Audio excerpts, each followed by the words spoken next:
This week on the podcast, what is RPP and does it really matter? Welcome to the Profit Cash Growth Podcast. This is the podcast for 6 and 7 figure business owners who are looking to grow a financially successful business. My co-host, Claire Hancoctt, is a finance director, chartered accountant and entrepreneur. And every week, I'll be exploring guidance and frameworks designed to help you increase your profits, improve your cash flow and grow your business. So last night, Claire, was probably the first time that we've tried to leave a restaurant and realised that there was a third of the bottle of wine left. I know. What happened? We were off form, weren't we? We weren't drinking at our usual pace. We had to go to the taxi and neck half a bottle of wine. It was not very... I felt like... Not the typical style for us.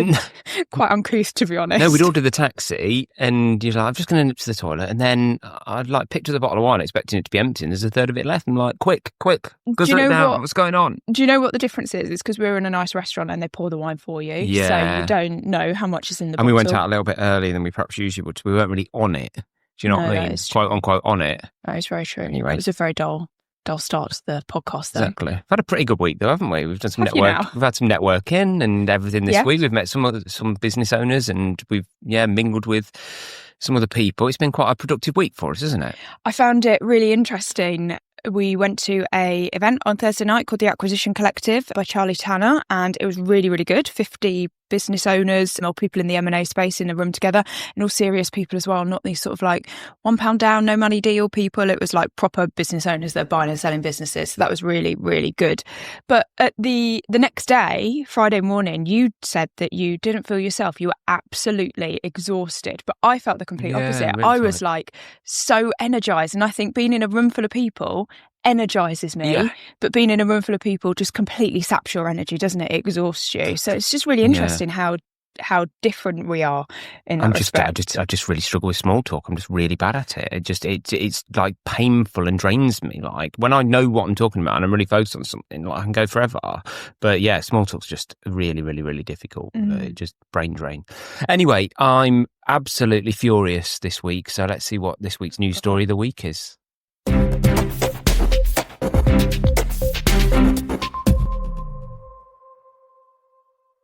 So I had to pick out this one because it just made me angry with a capital A, Claire. It's not really a news story, but it was a LinkedIn post from the charity Shelter. And it said, a rent increase is as good as an eviction for many private renters.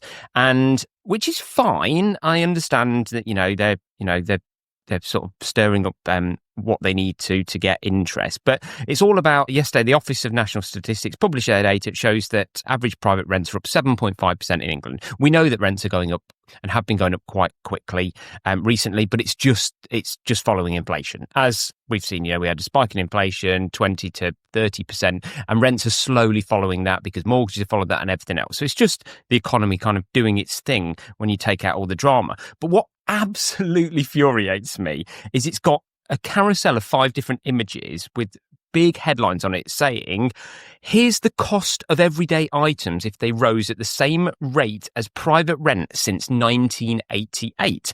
And it says a chicken would cost £53.76. 50 litre of petrol cost £219. 6 bananas will cost £12.96. 4 pints of milk will cost £12.36. These are like shocking and wild. Yeah. Wild. So when I thought, saw that, I was like, wow. Yeah, I thought, that is Jesus, crazy. We've got about 5 million of rental property. So I thought we must be creaming it in if that's the case. Like, imagine all the bananas that we could be buying every month with the profits that we're making. Do you know the alarm bell that rang is that I immediately in my head I thought, hang on a minute. I know, and I'm constantly told and know from the analytics that the point in renting property is that rent gives you a perfectly index-linked rent to inflation. So basically, if you can go back 100 years and rents have just tracked inflation perfectly. So they're almost, this is why they're in not perfectly month for month, but no, but over a long period of time. Period, there's always some peaks and troughs that don't quite align. Yeah, they always return to the norm. But the point is like it's an asset that tracks inflation. So it's a great income generator because it always keeps track with inflation. So I was like, how has this happened? It's not like house prices, which have increased above inflation.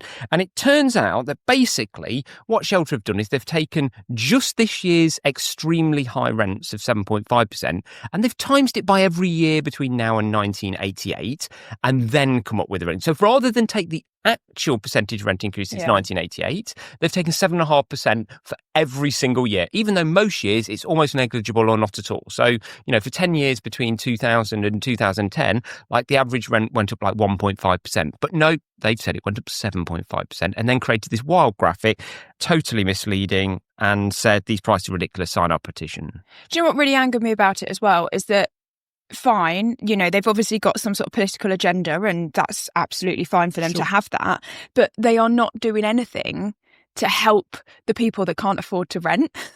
Because they're painting this narrative that the reason why people can't afford to rent is because rent prices have been artificially pushed up above everything else. But that's not the case. And therefore, it's painting this picture that essentially they're saying landlords are bad and we need rent controls. But that wouldn't solve the situation at all. And they're not really helping the people that they claim to be helping by painting this false narrative.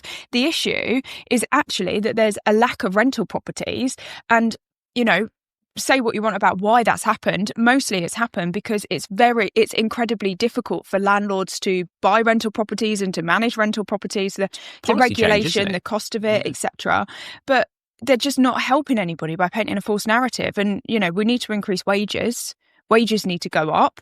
And that would do a lot more to help people than painting a narrative with completely false numbers. And I think it brings us back to exactly what I weirdly passionate about, because I don't think there are that many people that get passionate about graphs and things like this, but you've really got to understand when you're looking at numbers what the context is behind them, because you can take the same number and portray it in so many different ways depending on the message that you want to deliver. And that's why it's so important to understand what whoever's prepared that number, what is their agenda and what are they trying to make you think, because it's not that what they put out there is not wrong. You can take... It is in this instance. It's actually completely and utterly maliciously false. When you look at the wording... No, it's not. The wording is absolutely... That literally says, these prices are ridiculous, but that's how much they would cost if... That's how much they'd cost if other essentials had risen by as much as private rents have since 1988. Okay, yeah, that is just false then. It's just disgustingly false, isn't it? It's not... But if they had left since 1988 off the end of that sentence, then technically what they're portraying is not correct. Is not incorrect. Sorry, it's not false. They're just putting a certain spin on the numbers, and lots of people do that, and they're clever, but they're not even done it in a clever way. They've just lied. So it's that one's infuriated me this week. So do get behind the numbers. Right, let's move on to this week's deep dive. Also, feel free to go on Shelter's page and give them call them out. Yeah, everyone call else them is out. calling them out. Loads of people have called them out. Well, you've got two brigades of people. You've got people on there saying, "Oh my God, Shelter, thank you so much. I've signed the petition," and then you've got other people saying, "What the hell are you on about?" So feel free to fall into one of those camps. Actually, yeah, like the rest of the world, polarised, hey? Right, let's move on to this week's deep dive.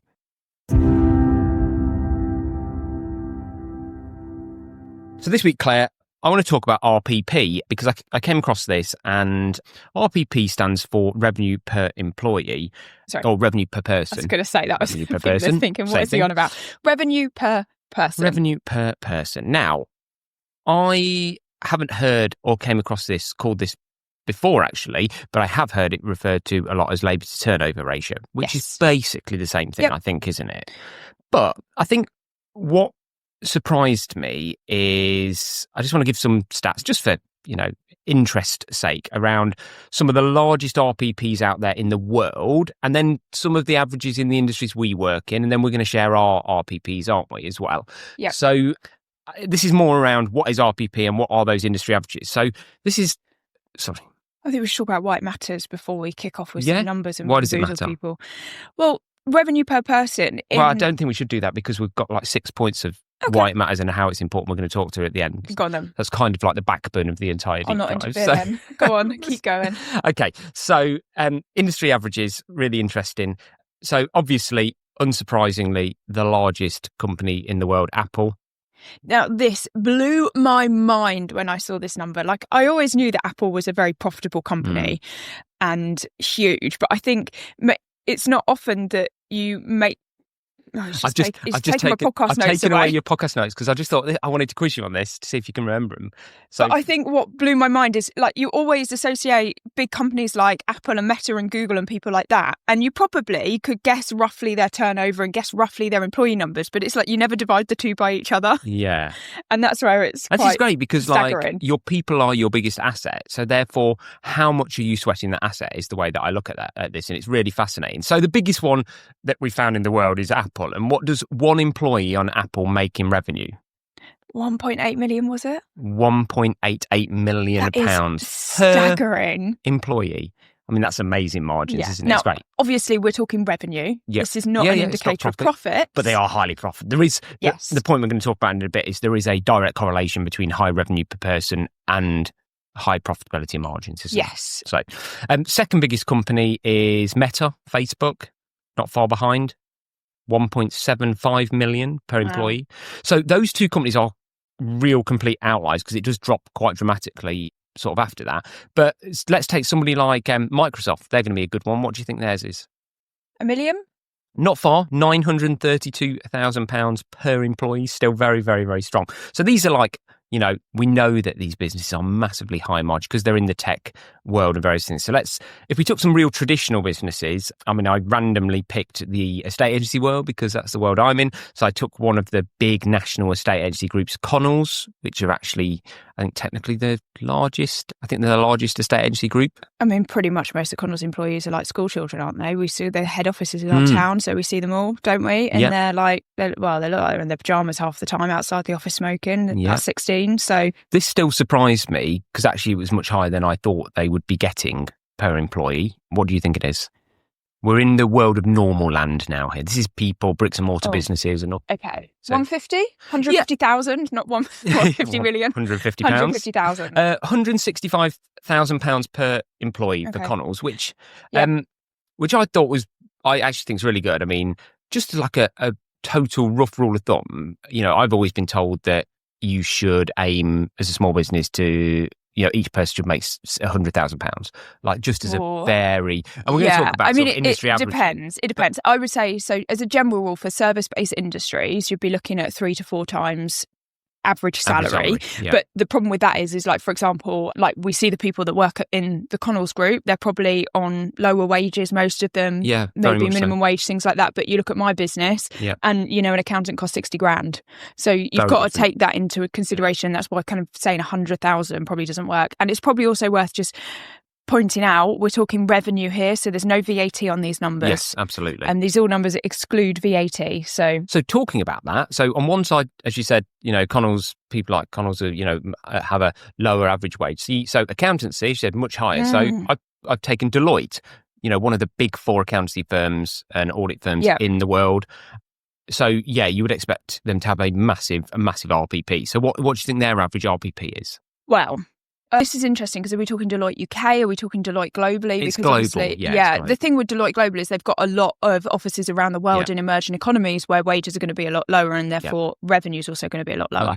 So on that basis, I would probably say it's going to be around the same as Connells, 150,000. But I think if you took the UK, I think that would be way higher and you'd probably be looking at doubling that, about 300 grand. So I was surprised. It's 115,000 pounds, which really, really surprised me because I'm going to reveal for my business, my average RPP I worked out is £110,000. So actually, I'm almost where Deloitte's are. So I was delighted with that. Just for the audience, your business is an estate agency. Yes. And my business, we target, at the moment, we're about £162,000 per employee, but our target this year is to try and get that to £200,000 per employee. So, lots of variance by industry. Is there anything we can draw in terms of averages or things we should be targeting by industry, Claire? Well, any thoughts? I've got some numbers here of actual clients that I work with, and I have picked a handful of clients where we've got multiple ones in the same industry. So like, for example, self-storage, we've got a handful of customers all in self-storage. So this isn't any one of the businesses, it's the average of them all. Yeah, it's the broad industry. Yeah. So we work with a couple of freight providers where they work with like subcontractors, and this will probably stagger people. The freight provider, they're ranging from £400,000 to £550,000 per year per employee. Okay, now that's not where they're owning any HGV vehicles or anything like that. They're literally taking a booking and then outsourcing it. So around about average was 500k a year. Self-storage, the average is 175,000 per year. Brilliant. So highly profitable, high margins. No, not necessarily. Hospitality is just, it's a terribly difficult business to run. Yeah. 62,000 a year. Wow. And just to clarify as well, we're talking about per employee, but this is what would be known as FTE, full-time equivalent. Yeah. So if you've got two part-time employees, you count them as one. That's what I did for my two part-timers. I just put them together as one employee. Yeah, we're not counting heads, we're counting like an average working week. Sure. We've done a estate agency, 110,000. We've got a couple of electrical contractors. We've got some specialist electrical contractors and some generalists, and they are about 150,000. The specialist is a bit higher, the generalists are a bit lower, as you would expect. And HGV businesses, again, around about 150. So actually, we've got quite a lot of our customers that sit around about 150 to 175,000. Okay, which I think is good. I think really good, which you'd expect to see because you're working with growing, generally very profitable business, aren't you? That is just the avatar of the type of client that you work with. Yes. What I think is difficult to quantify in terms of small businesses is the hours that a business owner truly puts in, because I expect a lot of business owners are probably equivalent to 2 full-time heads in their business, and that's maybe not in the numbers. I think there's two things, because firstly, I know I work a lot of hours in my business. Like, I wake up every morning. It's not uncommon to work 12-hour days because you're constantly thinking about things and doing things that are driving the business forward. In the evening we'll research things or we'll watch something. That's still work. It's quite hard to quantify quote unquote work as a business owner, isn't it? That's what I find really, really difficult because, you're quite right. I'm doing stuff that is driving the business forward, and it might be up till 10 o'clock at night. But I don't feel like it's work, so it's hard because I'm like, oh, do I attribute that? Do I really work part time in my business? Do I? It's hard to. But it's also sometimes, we are small enough still that when somebody has a holiday, I need to dip in and do a bit of bookkeeping or something like that, and you've got a qualified finance director doing bookkeeping, so I'm probably going to be 3 or 4 times faster than a bookkeeper, for example. So you've got to take all of that into account, and it's probably similar with a lot of other small businesses. But I still think on average the businesses take hospitality out of it. So we've got 2 outliers. We had hospitality and the freight provider, which we'll come back to in a minute, but on average, I think they're roughly about 150,000 a year. And I also just put these into ChatGPT as well. And actually, ChatGPT gave me really quite similar numbers. Everything came out about 125,000. I think the only one that I got a bit of a question mark on was electrical contracting. Yeah. But it kind of said that could be as low as 60k. And I think that's because that's thinking about like one-man band, self-employed.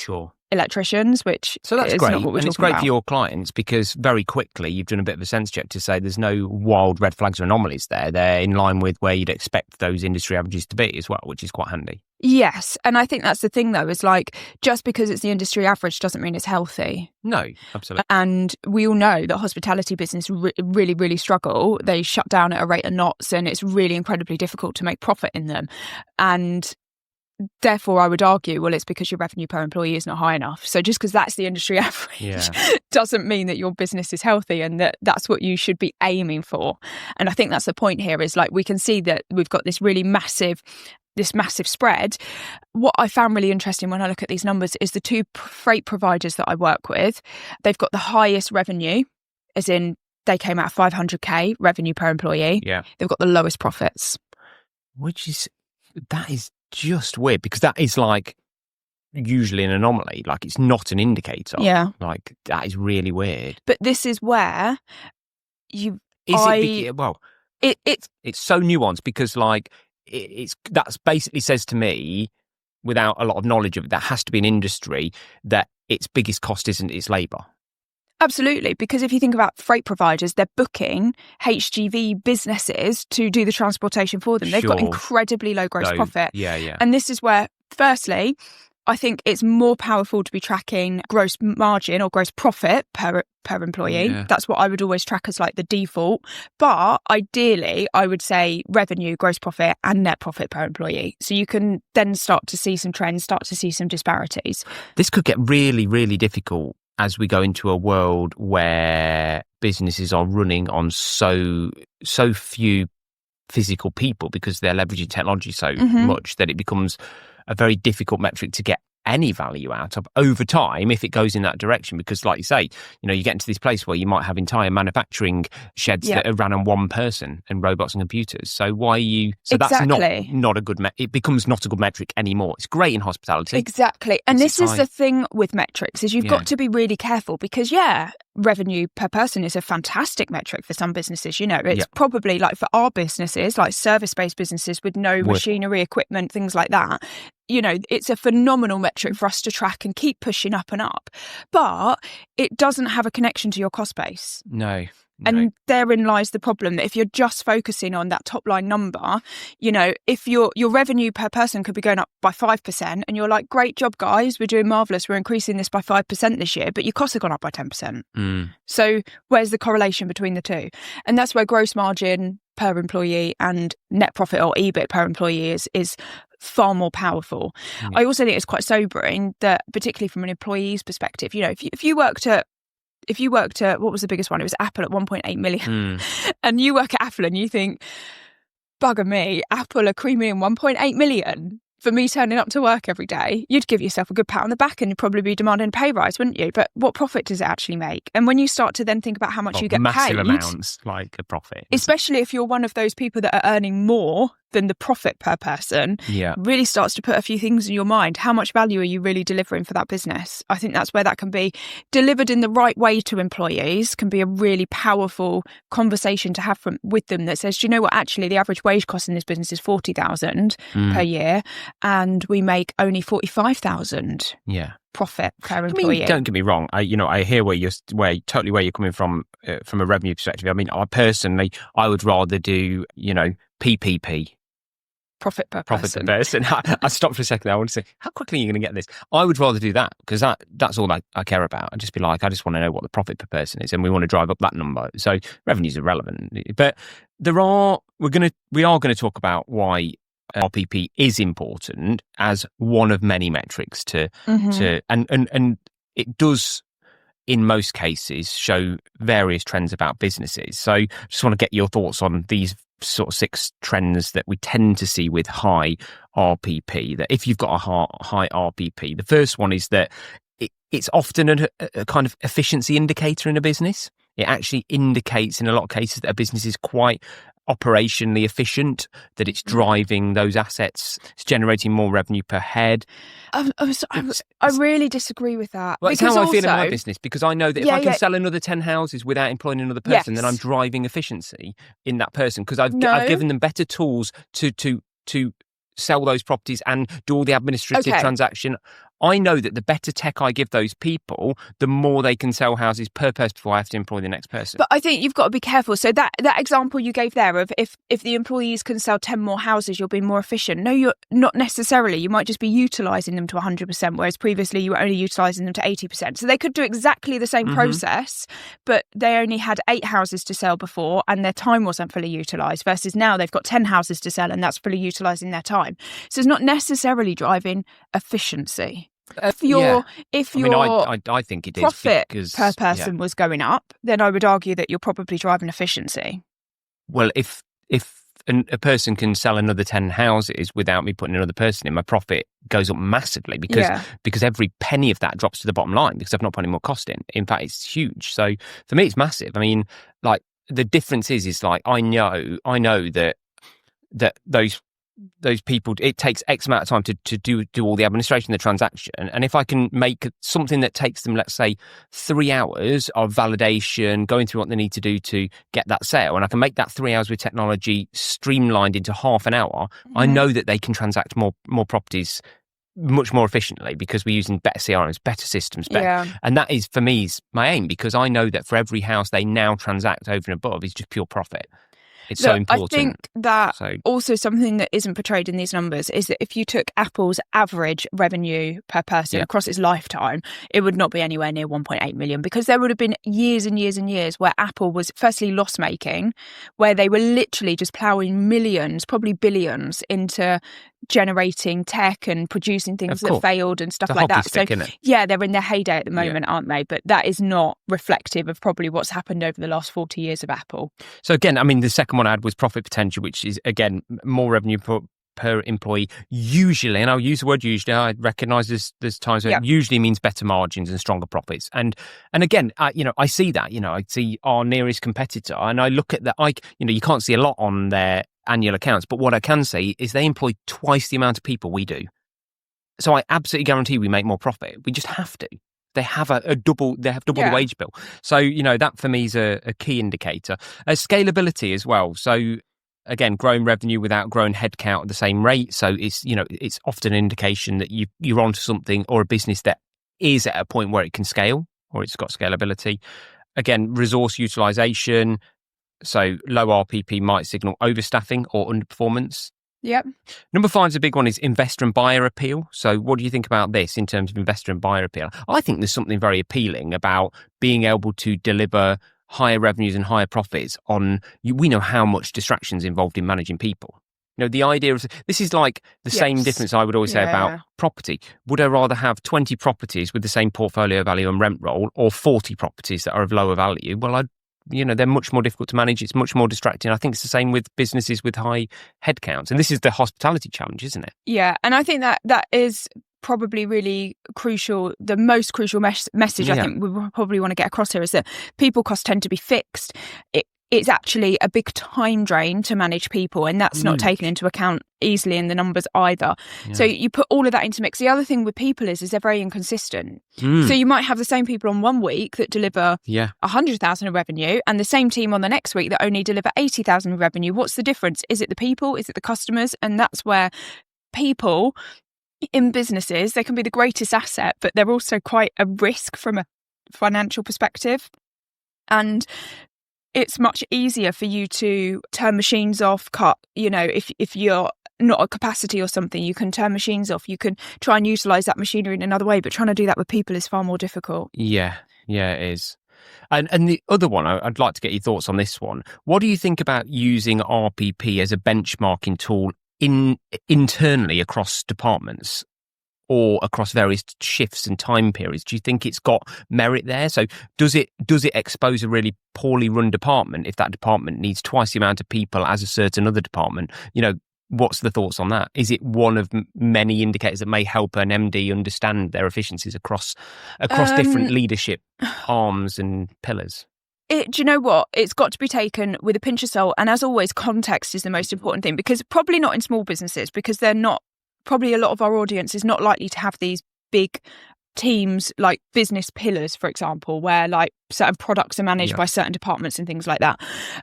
And often, particularly in small businesses, like I know, for example, like we just simply don't make as much money from doing year-end accounts as we do from doing monthly management accounts. But it's a service that we offer because that's what our customers want. And that's a part of the reason why they come to us, because we can offer an end-to-end suite.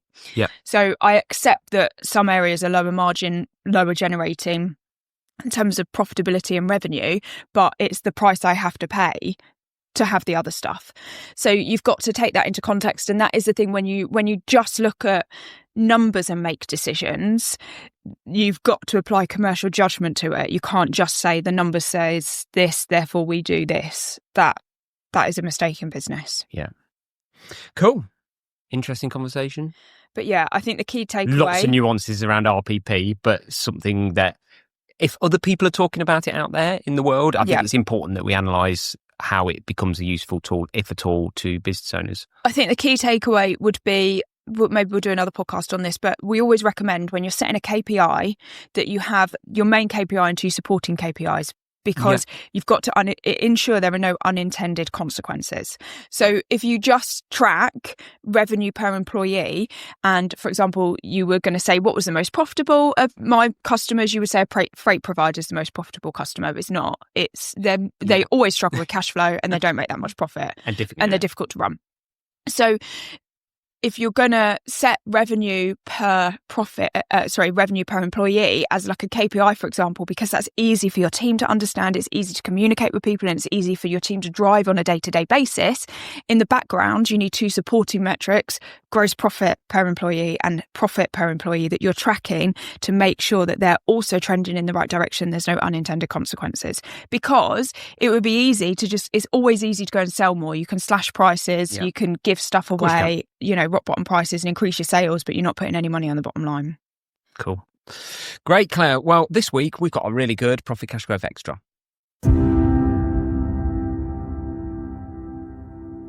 So this week, Claire, selfishly, this week's Profit Cash Growth Extra is your new book. I know, it's very exciting, isn't it? Exciting. We finally launched it after months and months and months of tweaking and writing and various other things. So what's it called? Profit by Numbers. Profit by Numbers. The 39 oh God, I don't want to get it wrong. What is it? 39 lessons to master your business finances. 230 odd pages of absolute gold is what I would say. But they're in little snippets, so each chapter is kind of like a standalone. Yes, you can have a read through the chapter list. If there's something that stands out, you can go and read that, implement it, and then keep coming back to the book and doing different things. Amazing. So where can I buy a copy? Well, you could buy a copy on Amazon. Amazon, yep. So just search Profit by Numbers. Or what we're doing at the moment? You can get it for free on our website at the moment. Oh my God. Pop your address in, just go on the website, go to the free resources section and pop your address in, and I will someone in the post to you. Get copies out there for people to read, get some feedback, understand about it. So yeah, we're chucking copies in the post, hard copies in the post to anybody that wants one. If you drop us an email to marketing@profitcashgrowth.com. We'll send you a link directly to the page where you can just fill in your details to get a copy. Or if you go on the website and meander around, you'll find the book page where you can fill in the details. So anyway, if you've enjoyed this week's podcast and you feel like you may have outgrown your current account and you'd like to work with Claire and the team at Profit Cash Growth, get over to the website, profitcashgrowth.com. On there, obviously you can get the book on there, and you can also book a call with Claire and the team if you'd like to have a look at your finances. Take a look at all the podcasts, got lots of evergreen content through there, so do send it across. And if you've got any friends at the moment that are debating revenue per person or average labour to turnover ratio, whiz over just in the corner, there should be a little share button, share this with any of your friends and just say you need to listen to this one, mate, and we'll see you next week with another fascinating topic.